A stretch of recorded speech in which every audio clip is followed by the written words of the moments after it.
Hello students, आज simple maths channel पर algebra chapter में हम एक्सरसाइज 11.4 का क्वेश्चन नंबर 2 करेंगे। क्वेश्चन नंबर 2 में कहा है change the following statement using expressions into statements in ordinary language.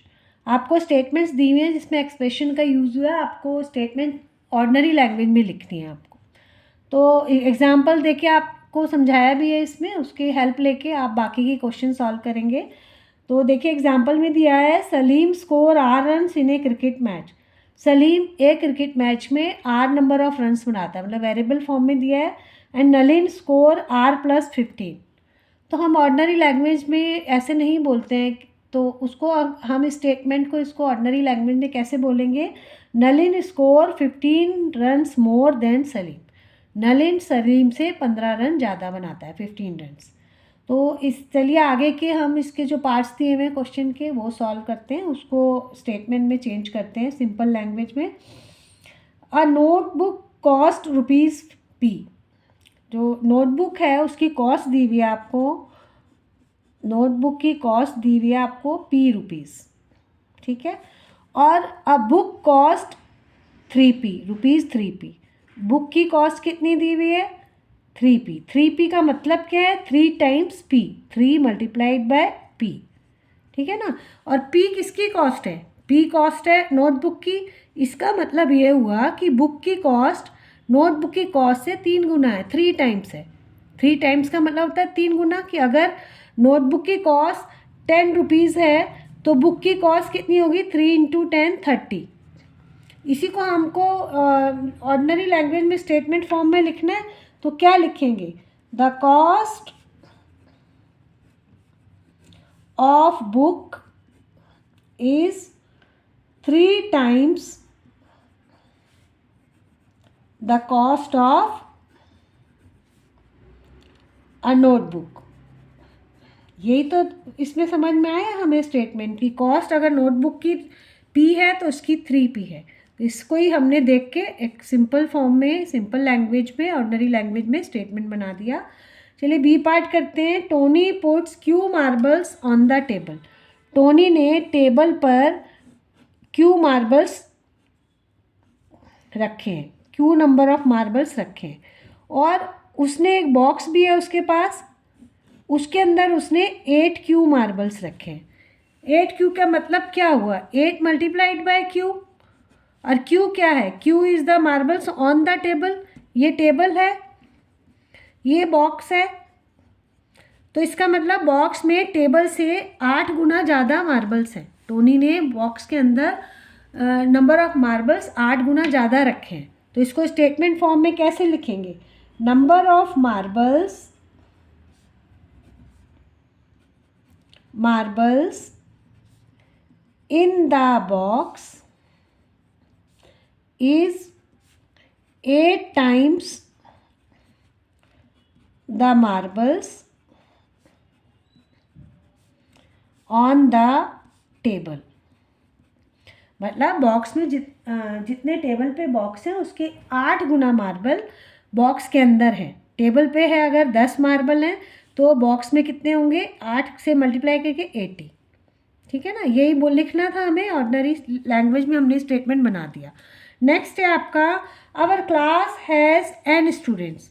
Class में कितने स्टूडेंट्स हैं? n। और the school has 20n। School में कितने स्टूडेंट्स हैं? 20n। 20n मतलब 20 multiplied by n, 20 times n। मतलब अगर क्लास में 40 स्टूडेंट्स है तो स्कूल में 40 × 20 800 स्टूडेंट्स हो जाएंगे। तो इसी को हमको स्टेटमेंट बना के लिखना है। तो क्या लिखेंगे? Number of students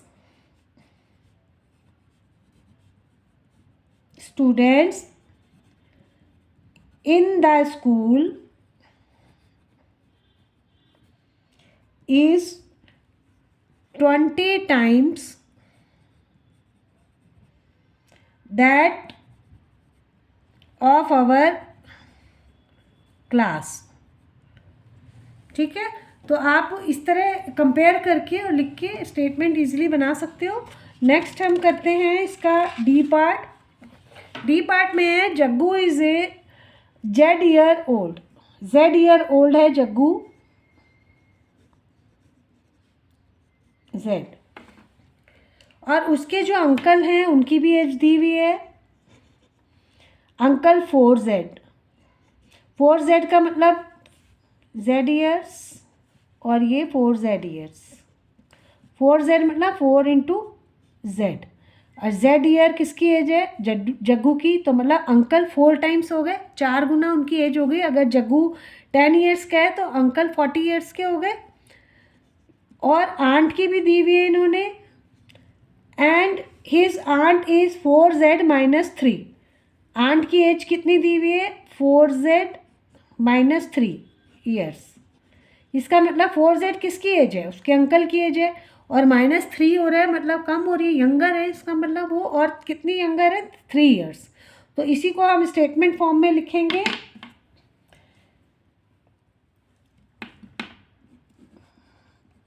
जग्गू's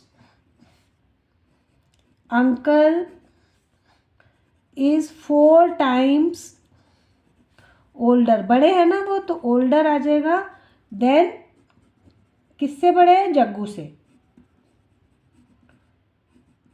4 times older है वो, एंड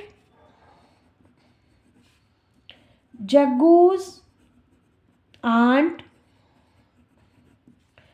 इज 3 ईयर्स यंगर है क्योंकि -3 दिखा रहे हैं इसमें, 3 साल छोटी हैं, 3 ईयर्स यंगर, किससे छोटी हैं, अंकल से, देन हिज अंकल, जो जग्गू के अंकल है उनसे 3 साल छोटी है। तो इसको हमने स्टेटमेंट बनाया, ऑर्डिनरी लैंग्वेज में हम ऐसे ही बोलेंगे। नेक्स्ट देखिए, लास्ट पार्ट है इसका, E part. In an arrangement of dots there are rows, each row contain 5 डॉट्स। नंबर ऑफ रोज आर है, दिया नहीं हुआ इन्होंने कितनी है, ये 2 भी हो सकती है, 3 भी हो सकती हैं, 4 भी हो सकती हैं, 5 भी हो सकती हैं, लेकिन एक रो में डॉट 5 है, ये फिक्स है। हर रो में 5 डॉट्स हैं, ये देखिए 5 डॉट्स हैं हर एक रो में। नंबर ऑफ रो नहीं दी हुई, हमने 4 रोज बनाई है, कितनी भी हो सकती हैं।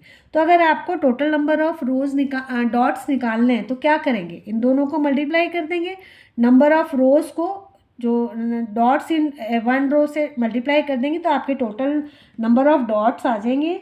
तो टोटल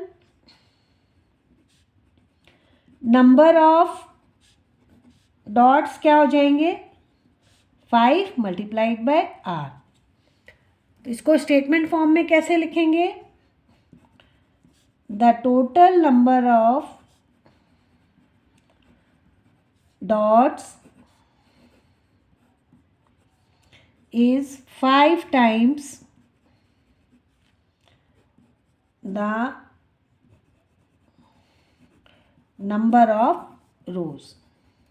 5 टाइम्स ही है ना, देखो 5 से मल्टीप्लाई हो रहा है नंबर ऑफ रोज को, आर क्या है, नंबर ऑफ रोज है, और मल्टीप्लाई का मतलब होता है टाइम्स। तो इस तरह हम निकाल सकते हैं टोटल नंबर ऑफ डॉट्स। आज हम यहीं तक करेंगे, नेक्स्ट क्वेश्चन नेक्स्ट क्लास में करेंगे, तब तक के लिए गुड बाय।